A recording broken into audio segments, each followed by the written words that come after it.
नमस्कार। सुबह के 9 बज चुके हैं और हाजिर हैं हम सुबह 9 बजे लेकर। आइए शुरुआत कर लेते हैं हेडलाइंस के साथ। वाराणसी में हिंसा के बाद हालात काबू में, कर्फ्यू हटा, धारा 144 रहेगी लागू, नहीं खुलेंगे स्कूल कॉलेज। नेपाल में आंदोलनकारी मधेसी नेताओं और सरकार के बीच पहली वार्ता आज। नए संविधान के तहत पुश्तैनी क्षेत्र के बंटवारे का विरोध कर रहे हैं मधेसी। ट्रक मालिकों की हड़ताल खत्म, सरकार ने मांगों पर विचार के लिए परिवहन सचिव की अगुवाई में बनाई समिति, 15 दिसंबर तक सौंपेगी रिपोर्ट। सीरिया में रूसी हमलों पर बढ़ा तनाव, तुर्की सीमा में घुसपैठ को लेकर रूस के राजदूत को समन, नाटो ने भी दी चेतावनी। और दक्षिण अफ्रीका ने 6 विकेट से जीता कटक T20 मैच, 3 मैचों की सीरीज पर 2-0 से जमाया कब्जा।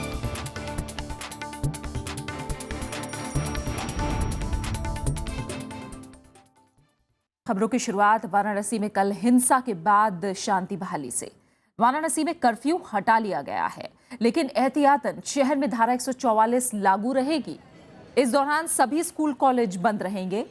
किसी भी आशंका से निपटने के लिए पुलिस के पुख्ता इंतजाम किए गए हैं।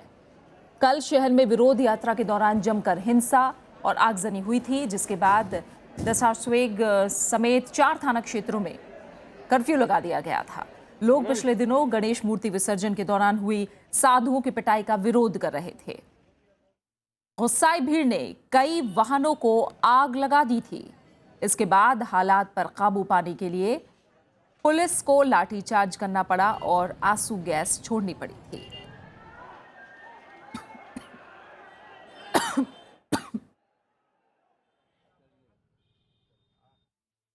और खबर नेपाल से, जहां आंदोलनकारी मधेसी नेताओं और नेपाल सरकार के बीच आज बातचीत होगी।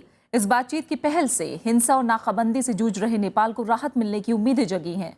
इस बीच नेपाल में नए संविधान के मुताबिक प्रधानमंत्री के चुनाव के लिए कल तीनों प्रमुख राजनीतिक दलों की बैठक हुई है। बैठक में भारतीय सीमा से आवाजाही को सामान्य बनाने पर भी चर्चा हुई।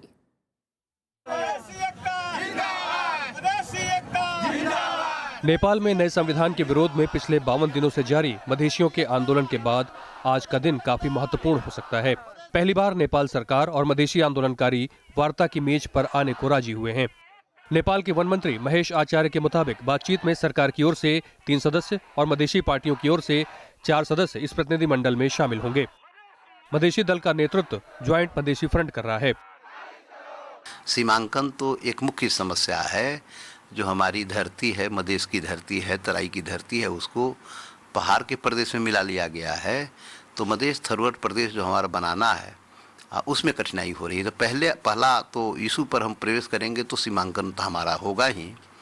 हम मधेश की धरती मधेश प्रदेश में रहे, थरवट प्रदेश में रहे, ये मधेश थरवट की जनता की चाहत है और हमारा समझौता भी यही हुआ है। लेकिन ठीक इसी वक्त भारतीय सीमा से जरूरी साजो सामान की आपूर्ति का सामान लादे ट्रक भी नेपाल में 12 दिनों के बाद दाखिल होना शुरू हो गए हैं, जिससे वहां दवाइयों और पेट्रोलियम उत्पादों की कमी में कुछ राहत जरूर मिलेगी। भारत ने पहले ही सीमा पर नाकेबंदी को लेकर नेपाल के आरोपों को नकारा था और इसकी तस्दीक मधेसी समुदाय के नेताओं के बयान भी कर रहे हैं कि बार बार उधर से कह रहा है लोग, उधर का मीडिया लोग दिखा रहा है कि भारत ने बॉर्डर नाकाबंदी किया, लेकिन हम उन लोगों को बता देना चाहें कि भारत नाकाबंदी नहीं किया है। ये लोग मधेश का जनता लोग, ये लोग इन लोगों के साथ नाइंसाफी हुआ है, ये लोग नाकाबंदी किए हैं। नेपाल में तराई में बसे मधेसी समुदाय के लोग नए संविधान में प्रतिनिधित्व नहीं मिलने की वजह से नाराज हैं। सोमवार को नेपाल की अंदरूनी राजनीति में भी हलचल का दिन रहा। नए संविधान के मुताबिक देश के प्रधानमंत्री के नाम पर आम सहमति के लिए तीनों प्रमुख राजनीतिक दलों नेपाली कांग्रेस, CPN UML और UCPN के बीच प्रधानमंत्री आवास पर बैठक हुई। हालांकि CPN UML के चेयरमैन KP ओली के नाम पर लगभग सहमति बनाई जा चुकी है। इन दलों ने भारतीय सीमा पर नाकेबंदी और मधेसी हिंसा पर भी चर्चा की। नेपाल में मधेसी हिंसा में अब तक 40 से ज्यादा लोग मारे जा चुके हैं। रविंद्र सिंह शोराण, राज्यसभा टीवी। और आइए बात करते हैं जर्मन चांसलर के भारत दौरे की।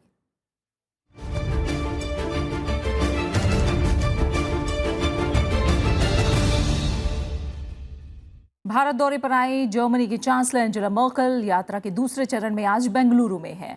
प्रधानमंत्री नरेंद्र मोदी भी आज उनके साथ बेंगलुरु में होंगे। दोनों नेता बेंगलुरु के बोश वोकेशनल ट्रेनिंग सेंटर का दौरा करेंगे। दोनों नेता नेस्कॉम और जर्मन फ्रॉनहोफर इंस्टीट्यूट की तरफ से साझा तौर पर आयोजित व्यापारिक वार्ता में भी शिरकत करेंगे। जर्मनी की शीर्ष कंपनियों के प्रतिनिधि भी इस वार्ता का हिस्सा बनेंगे। बेंगलुरु में जर्मनी की करीब 200 से ज्यादा कंपनियां अलग अलग क्षेत्रों में काम कर रही हैं। जर्मनी भारत के मेक इन इंडिया और डिजिटल इंडिया कार्यक्रम में भी दिलचस्पी दिखा रहा है।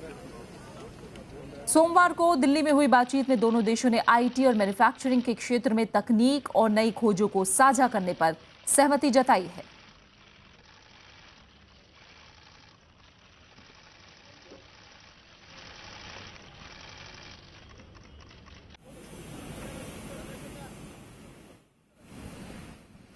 तो आज एंजेला मर्केल जर्मनी में हैं और ये उनका दूसरा चरण है यात्रा का।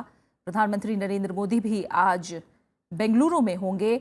दोनों नेता आज बोश वोकेशनल ट्रेनिंग सेंटर का दौरा करेंगे और साथ ही नेस्कॉम और जर्मन फ्रॉनहोफर इंस्टीट्यूट की तरफ से साझा तौर पर आयोजित व्यापारिक वार्ता में भी शिरकत करेंगे। इस बातचीत में जर्मनी के शीर्ष कंपनियों के प्रतिनिधि भी वार्ता का हिस्सा बनेंगे। इस समय ये ताज़ा तस्वीरें आप देख पा रहे हैं। प्रधानमंत्री नरेंद्र मोदी भी बेंगलुरु पहुंच चुके हैं। आज अलग अलग और काफ़ी अहम कार्यक्रम है और जैसा हमने आपको बताया, वार्ता में जर्मनी की कई शीर्ष कंपनियां भी शामिल हो रही हैं। तमाम व्यापारिक कार्यक्रम आज के एजेंडे में हैं। बेंगलुरु में जर्मनी की 200 से ज़्यादा कंपनियां अलग अलग क्षेत्रों में काम कर रही हैं और जर्मनी ने भारत के मेक इन इंडिया और डिजिटल इंडिया कार्यक्रम में भी काफ़ी दिलचस्पी दिखाई है। प्रधानमंत्री भी बेंगलुरु पहुंच गए हैं। वहीं जर्मनी भारत के मेक इन इंडिया कार्यक्रम में बड़े पैमाने पर सहयोग देगा, साथ ही सौर ऊर्जा के लिए 1 अरब यूरो की मदद मुहैया कराएगा। प्रधानमंत्री नरेंद्र मोदी और जर्मनी की चांसलर एंजेला मर्केल के बीच कल दिल्ली में बैठक हुई थी, जिसमें रक्षा, व्यापार और जलवायु परिवर्तन के मुद्दे पर साझेदारी बढ़ाने पर सहमति बनी। एंजेला मर्केल ने भी fast track Indo German business deal को आगे बढ़ाने पर खुशी जाहिर की है। 3 दिन की भारत यात्रा पर आई जर्मनी की चांसलर एंजेला मर्केल ने सोमवार को प्रधानमंत्री नरेंद्र मोदी के साथ शीर्ष स्तर की बातचीत की। बाद में दोनों देशों के मंत्रियों और प्रतिनिधिमंडल के बीच भी आपसी मुद्दों पर बातचीत हुई। दोनों नेताओं की उपस्थिति में 18 समझौतों पर हस्ताक्षर किए गए। इनमें रेलवे, कौशल विकास, सौर ऊर्जा, भारी उद्योग के क्षेत्र में समझौते शामिल हैं। जर्मनी में भारतीय भाषाओं और भारत में जर्मन को प्रोत्साहन देने के लिए भी करार हुआ। German response to our development agenda is very encouraging. We can look forward with confidence to increase investment, trade and technology partnerships in manufacturing infrastructure and skill development. German engineering and Indian IT skills can create the next generation industry that will be more efficient, economical and environment friendly. दोनों देश आर्थिक सहयोग के साथ राजनीतिक और अंतर्राष्ट्रीय मसलों पर भी सहयोग को बढ़ा रहे हैं। We have a common perspective on this region, the turbulence in West Asia, Europe's challenges and shaping a peaceful and stable Asia Pacific and India Ocean region. I especially thank her for Germany's invaluable support for peace, security and development in Afghanistan. Angela Merkel ने भारत में निवेश और make in India अभियान में पूरी मदद का भरोसा दिलाया है। Ich möchte mich bedanken, dass wir dieses Fast-Track-Abkommen heute hier unterschreiben konnten, damit die Beratung und die Schnelligkeit der Genehmigungserteilung einfach für mittelständische Firmen sich auch verbessert und wir halten das für einen sehr wichtigen Punkt. मुलाकात के दौरान German chancellor ने प्रधानमंत्री को 10वीं शताब्दी की दुर्गा की मूर्ति वापस की। इससे पहले एंजेला मर्केल का राष्ट्रपति भवन में शानदार स्वागत किया गया। जर्मन चांसलर ने विदेश मंत्री सुषमा स्वराज से भी मुलाकात की। दोनों देशों के बीच पिछले साल करीब 16 अरब यूरो का कारोबार हुआ था। अखिलेश सुमन, राज्यसभा टीवी।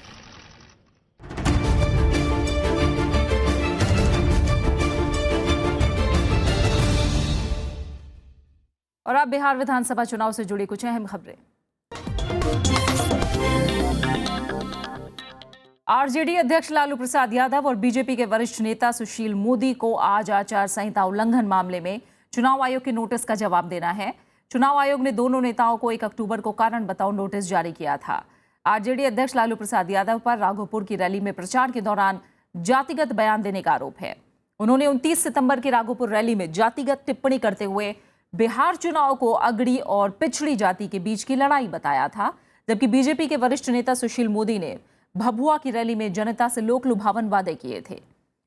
सुशील मोदी ने अपने भाषण में हर गरीब परिवार को रंगीन टीवी और हर साल धोती, साड़ी और लड़कियों को स्कूटी देने का चुनावी वादा किया था। हालांकि बाद में बीजेपी के विजन डॉक्यूमेंट में भी सत्ता में आने पर रंगीन टीवी, धोती, साड़ी और स्कूटी देने के वादे का जिक्र है। दोनों ही नेताओं को चुनाव आयोग के कारण बताओ नोटिस का आज दोपहर 3 बजे तक जवाब देना है।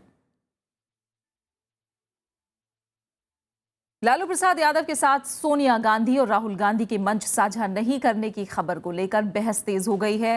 हालांकि महागठबंधन के सभी घटक दल किसी तरह के मनमुटाव से इनकार कर रहे हैं। उनका कहना है कि तयशुदा कार्यक्रम के मुताबिक ही पार्टियां प्रचार में उतरेंगी।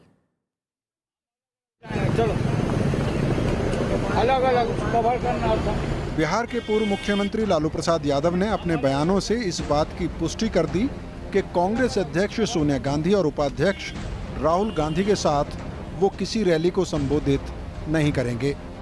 बीते दिनों ये खबर आई थी कि कांग्रेस के आला नेता पार्टी की छवि बचाने के लिए लालू यादव से मंच साझा नहीं करना चाहते। इसके बाद एनडीए ने महागठबंधन के भीतर मनमुटाव की बात को हवा दी, लेकिन महागठबंधन किसी भी तरह के मनमुटाव की खबर को खारिज कर रहा है। जहां दूरी दिख रही है वहां निकटता है। सबने अपना डिवीजन ऑफ लेबर किया हुआ है, कोई कहीं जा रहा है, कोई कहीं जा रहा है, एक दूसरे के प्रत्याशियों के लिए प्रचार हो रहा है। फिर आप किस प्रकार की दूरी की बात करते हैं? पहले साहब मुख्यमंत्री पद में जो दूरियां बनी हुई हैं आपकी, 1 दर्जन लोग बिहार में घूम रहे हैं सपने पाले हुए, और वो भी दिवा स्वप्न। उनकी खैरियत पूछिए, हमारी खैरियत ना पूछे, हमारी खैरियत जनता जानती है। ऐसा नहीं है कि परहेज किया गया है। उनकी अपनी पब्लिक मीटिंग्स हैं, हमारी अपनी पब्लिक मीटिंग्स हैं। और एक मीटिंग जो शुरू में हुई थी उसमें सोनिया जी ने, लालू जी ने, नीतीश जी ने सबने मिलके एक साथ पब्लिक को एड्रेस किया था। लेकिन ये ज़रूरी नहीं है कि हर पब्लिक मीटिंग के अंदर सारे नेता एक साथ हों। कि नेता और कार्यकर्ता मिलकर काम कर रहे हैं, ये संघ परिवार का नया शगुफा है।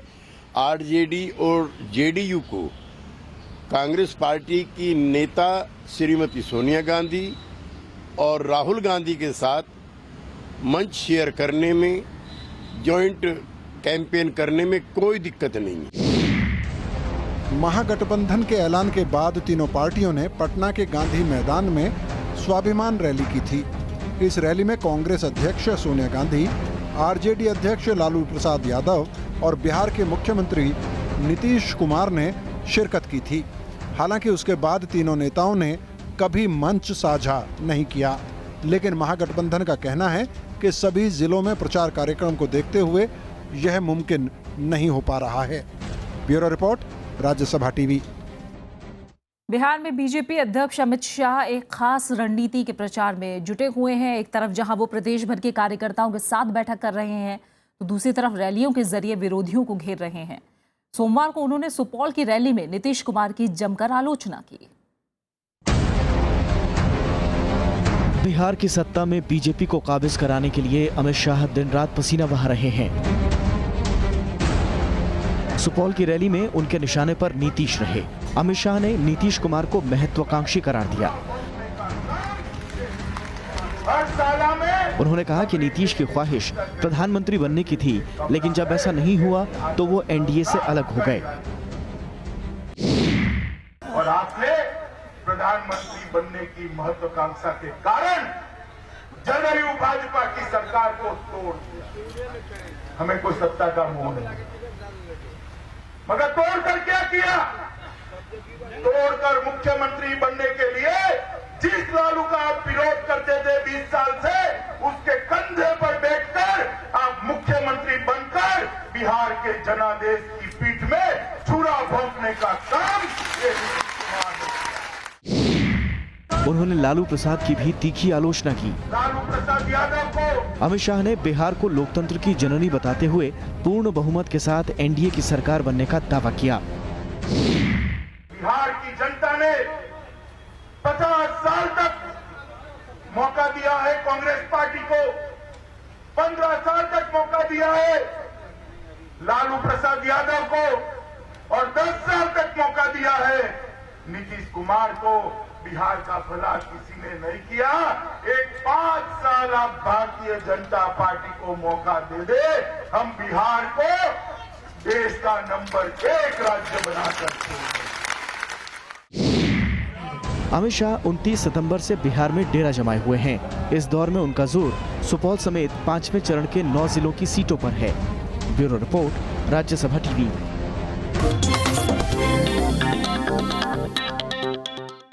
और अब कुछ और अहम खबरें। देश भर में रोजमर्रा की जरूरी सामानों की आवाजाही ट्रकों के जरिए शुरू हो गई है। इससे पहले कल रात ऑल इंडिया मोटर कांग्रेस ने पिछले 5 दिनों से चल रही ट्रक और बस ऑपरेटर्स की हड़ताल को खत्म करने का ऐलान किया।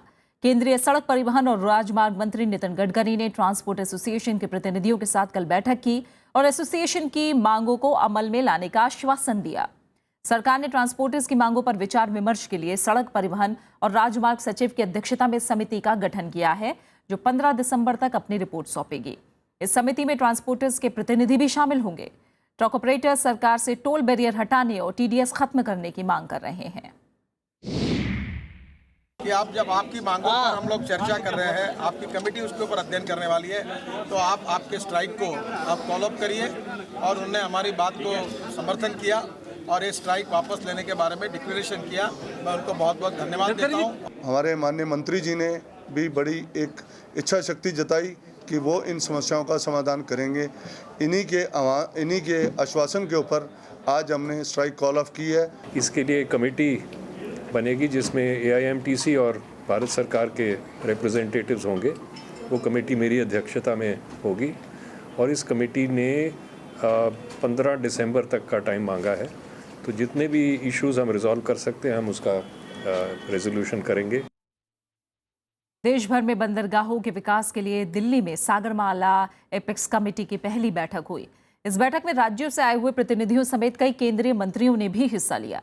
सागरमाला परियोजना का मकसद बंदरगाहों से माल परिवहन के लिए बुनियादी ढांचा मुहैया कराना है, साथ ही बंदरगाहों को विश्व स्तरीय बनाना है। हमारे यहाँ जो लॉजिस्टिक कॉस्ट है वो चाइना की तुलना में 3 गुना ज़्यादा है और इसलिए इंटरनेशनल मार्केट को हम कॉम्पीट नहीं कर पा रहे हैं। अगर स्वाभाविक रूप से हमारे कोस्टल ट्रैफिक को अगर हम डेवलप करेंगे तो हमारे देश की इकोनॉमी में ग्रोथ रेट बढ़ सकता है। और फिलहाल एक छोटे से ब्रेक के लिए रुक रहे हैं और ब्रेक के बाद देखेंगे चीन में फ्लाईबोर्ड राइडर्स के कारनामे।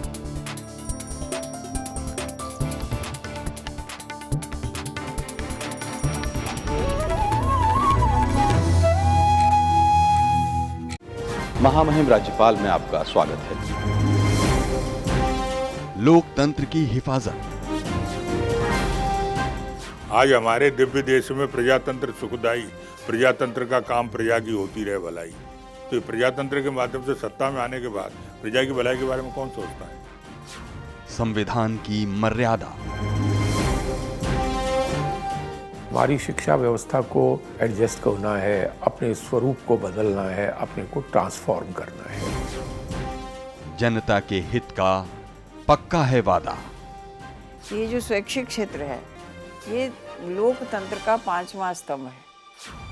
जानिए शिखर पुरुषों का हाल, देखिए महामहिम राज्यपाल, सिर्फ राज्यसभा टेलीविजन पर।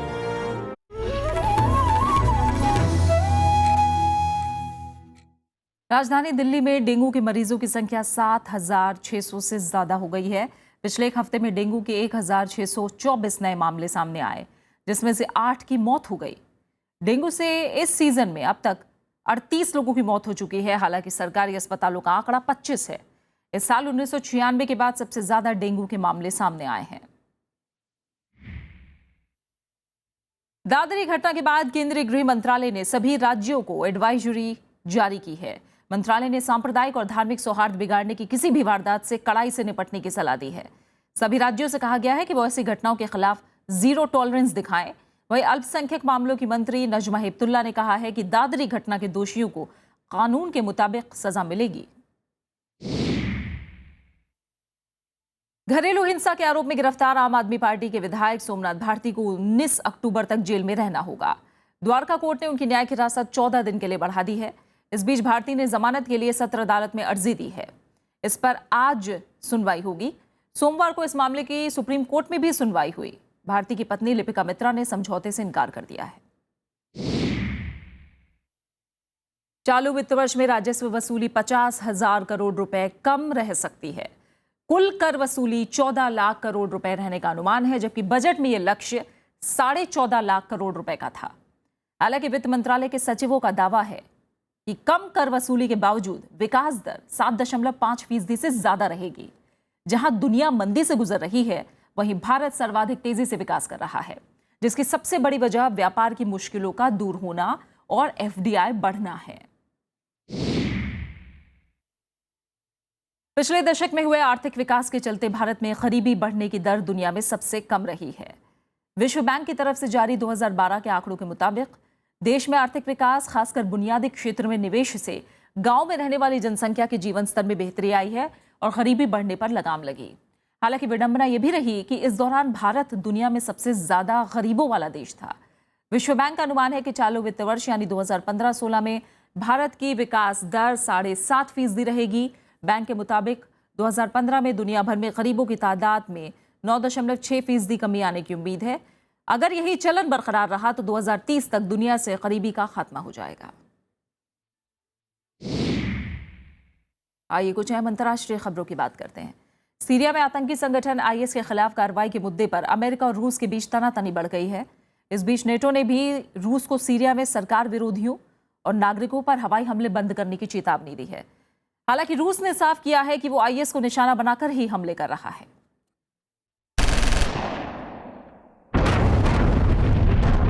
सीरिया में राष्ट्रपति बशर अल असद के विरोधियों ने दावा किया है कि रूसी हमले में सीरिया के आम नागरिकों को निशाना बनाया जा रहा है। इस वीडियो में हमले के बाद के दृश्यों को प्रमाण के तौर पर पेश किया गया है। इस बीच तुर्की ने सीमा में घुस आने की वजह से रूस के लड़ाकू विमान को रोक लिया है। तुर्की ने इस बारे में रूस से कड़ा विरोध दर्ज कराया है। 28 देशों के समूह वाले नाटो ने भी रूस को आगाह किया है। Incursion into Turkish airspace has demonstrated the importance of consultation and restraint in shaping an international response. Frankly, we view this incursion as reckless. लेकिन रूस ने इन बातों को नकारा है। रूस ने वायुसेना के साथ साथ अब नौसेना और युद्धपोतों के जरिए भी आईएस पर हमले की बात कही है। न्यूज एजेंसी इंटरफैक्स के मुताबिक पूर्वी भूमध्य सागर की तरफ से 2 रूसी युद्धपोत रवाना भी हो चुके हैं। हालांकि रूस ने आईएस के खिलाफ कार्रवाई में अमेरिका से सहयोग की बात भी कही है। Необходимости в ближайшее время осуществить дополнительные прямые контакты между военными. Наши американские коллеги обещали на эти предложения дать быстрый ответ. उधर सीरिया सरकार ने पालमायरा में विश्व प्रसिद्ध संरक्षित स्मारकों को बचाने की गुहार की है। आतंकी संगठन आईएस ने कई स्मारकों को तबाह कर दिया था। Bureau report, Rajya Sabha TV. Iraq की राजधानी बगदाद में हुए बम धमाकों में करीब 60 लोगों की मौत हो गई और दर्जनों लोग घायल हुए हैं। एक बड़ा कार बम धमाका शिया समुदाय के इलाके खालिस में हुआ, जिसमें करीब 35 लोगों की मौत हो गई। वहीं दूसरा धमाका अल जुबैर कस्बे में हुआ। आतंकी संगठन आईएस ने इन धमाकों की जिम्मेदारी ली है। इससे पहले भी आतंकी संगठन आईएस शिया समुदाय को निशाना बनाकर ऐसे धमाके कर चुका है। खालिस और अल जुबैर में धमाके आईएस ने जिम्मेदारी दी है। अमेरिकी एयरलाइंस के एक पायलट की उड़ान के दौरान विमान में मौत हो गई। ये विमान फीनिक्स से बॉस्टन जा रहा था। एयरबस A320 में 148 यात्री और 5 क्रू मेंबर्स सवार थे। पायलट की मौत के बाद सहायक पायलट ने विमान को न्यूयॉर्क में सुरक्षित लैंड कराया। क्रिकेट की दुनिया से अहम खबर, भारत को दक्षिण अफ्रीका के खिलाफ दूसरे T20 मैच में 6 विकेट से हार का सामना करना पड़ा है। कटक में दूसरी जीत के साथ ही दक्षिण अफ्रीका ने 3 मैचों की सीरीज 2-0 से अपने नाम कर ली है। टॉस हार कर पहले बल्लेबाजी करने उतरी भारतीय टीम 17.2 ओवर में महज 92 रनों पर ही सिमट गई। दर्शकों ने भारत के प्रदर्शन से निराश होकर मैदान में पानी की बोतलें फेंकनी शुरू कर दी, जिस वजह से कुछ समय के लिए मैच रोकना भी पड़ा। भारतीय बल्लेबाज दक्षिण अफ्रीकी गेंदबाजों के आगे टिक नहीं पाए। रोहित शर्मा, सुरेश रैना ने 22 रन बनाए, शिखर धवन ने 1, महेंद्र सिंह धोनी 5 और विराट कोहली भी सिर्फ 1 रन बनाकर आउट हो गए और अंबाती रायडू अपना खाता भी नहीं खोल सके। मौकल ने महज 12 रन देकर 3 विकेट लिए, इमरान ताहिर ने 24 रन देकर 2 विकेट और क्रिस मॉरिस ने भी 16 रन देकर 2 विकेट लिए। दक्षिण अफ्रीका ने 17.1 ओवर में मैच जीत लिया। सीरीज का आखिरी मैच 8 अक्टूबर को कोलकाता में होगा। अमेरिका के साउथ कैरोलिना प्रांत में बाढ़ से 9 लोगों की मौत हो गई और बड़े पैमाने पर सड़क और पुल क्षतिग्रस्त होने से जनजीवन अस्त व्यस्त हो गया है। अधिकारियों के मुताबिक सैकड़ों लोगों को बचाया गया है। अमेरिकी मौसम विभाग के आंकड़ों के मुताबिक बीते 3 दिनों में 2 फीट बारिश हुई और बाढ़ और बारिश के चलते स्कूल और सरकारी कार्यालय बंद हैं। वहीं चीन के पश्चिमी ग्वांगडोंग प्रांत में मुजीगा तूफान ने जमकर तबाही मचाई है। रविवार से जारी इस तूफान में अब तक 8 लोगों की जान चली गई है, कई अभी भी लापता हैं।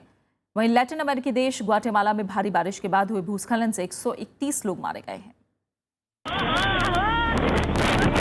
तबाही और बर्बादी का ये मंजर है चीन के गुआंगडोंग प्रांत का। मुजीगा तूफान छोड़ गया अपने पीछे तबाही और बर्बादी का मंजर। ये बवंडर अपने साथ सब कुछ उड़ा ले गया। तूफान की चपेट में आने वालों को संभलने तक का मौका नहीं मिला। तूफान की वजह से समुद्र में कई मीटर ऊंची लहरें उठी। हालांकि मुजीगा तूफान से पहले अलर्ट जारी होने की वजह से नुकसान कम हुआ। 2 लाख लोगों को पहले ही सुरक्षित जगहों पर पहुंचा दिया गया था। तूफान के गुजर जाने के बाद अब राहत का काम तेज कर दिया गया है।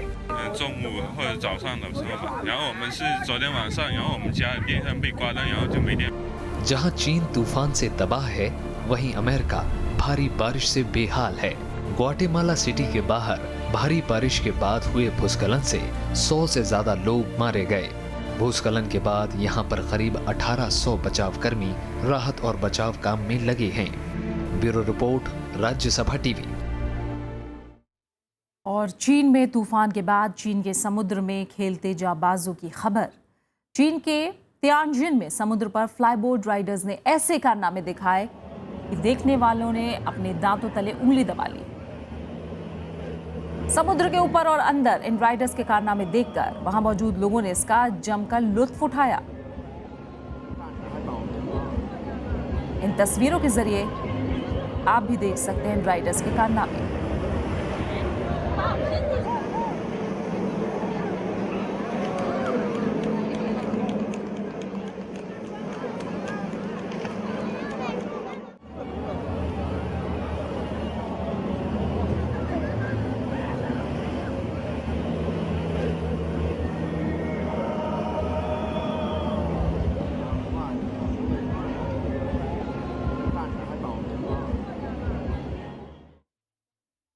और अब आखिर में एक नजर हेडलाइंस पर। वाराणसी में हिंसा के बाद हालात काबू में, कर्फ्यू हटा, धारा 144 रहेगी लागू, नहीं खुलेंगे स्कूल कॉलेज। नेपाल में आंदोलनकारी मधेसी नेताओं और सरकार के बीच पहली वार्ता आज। नए संविधान के तहत पुश्तैनी क्षेत्र के बंटवारे का विरोध कर रहे हैं मधेसी। ट्रक मालिकों की हड़ताल खत्म, सरकार ने मांगों पर विचार के लिए परिवहन सचिव की अगुवाई में बनाई समिति, 15 दिसंबर तक सौंपेगी रिपोर्ट। सीरिया में रूसी हमलों पर बढ़ा तनाव, तुर्की सीमा में घुसपैठ को लेकर रूस के राजदूत को समन, नाटो ने भी दी चेतावनी। दक्षिण अफ्रीका ने 6 विकेट से जीता कटक T20 मैच, 3 मैचों की सीरीज पर 2-0 से जमाया कब्जा।